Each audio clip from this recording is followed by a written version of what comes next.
Hello, I'm Gary Thornton, editor of Watt Poultry USA, with an update on risk-based inspection, a USDA proposal that would change the way inspection resources are deployed in poultry and meat plants. USDA's Food Safety and Inspection Service last year launched an initiative to reduce the incidence of salmonella in raw poultry, and a story in Watt Poultry USA's July issue reports on that initiative. But the agency's planning also included a risk-based inspection program designed to allocate resources for the greatest impact on consumer safety. That program was scheduled for a phase-in beginning in April of this year, but in the face of opposition by consumer groups and others, its launch was rescheduled for July. Risk-based inspection, however, now faces a new hurdle, with Congress recently making funding contingent on FSIS answering the concerns of the USDA Office of Inspector General.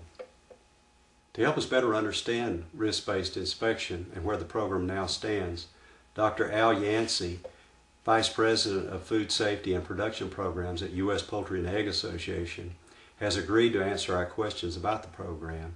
We will also ask him a question about NR reform. Before joining U.S. Poultry, Dr. Yancey was Director of Regulatory Compliance and Laboratory Services for Goldkist Incorporated. He has also served USDA FSIS as an inspector in charge and as a supervisory medical officer in the agency's Atlanta District Office.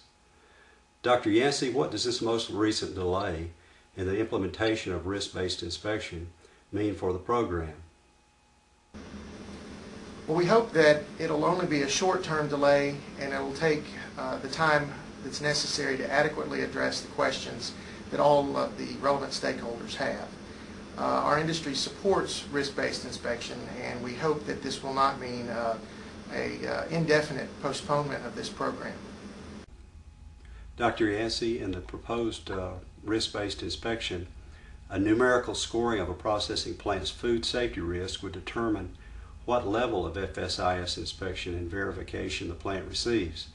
But there's debate about how volume should be factored in to each plant's risk score. One point of contention is whether to factor a plant's volume into its inherent risk, which involves things like the type of products produced, or to factor volume into the plant's track record in controlling risk. Where do FSIS and the industry come down on this question?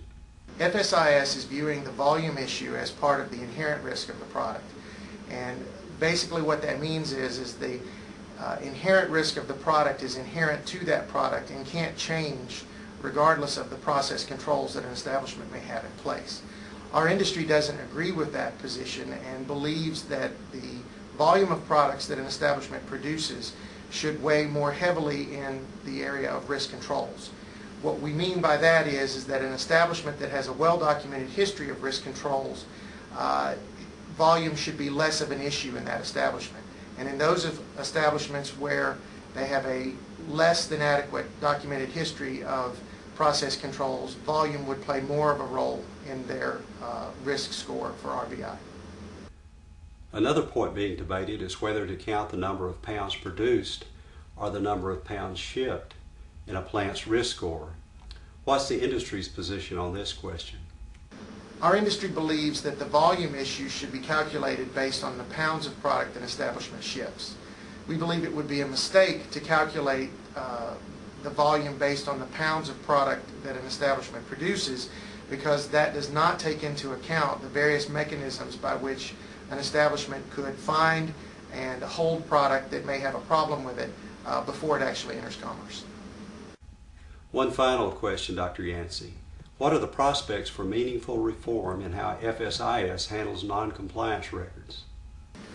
Well, our industry has long believed that NR reform is necessary, and we are encouraged by the fact that we have recently gotten an understanding with USDA that not all non-compliance records or NRs should be considered equal. So that's an encouraging point. The biggest issue, I believe, that still remains to be addressed is the actual quality of the documentation in NRs, and that will be something that we as an industry will still be hoping to work with the agency on. Thanks for joining us for this report about risk-based inspection. And for ongoing coverage, visit wattpoultry.com.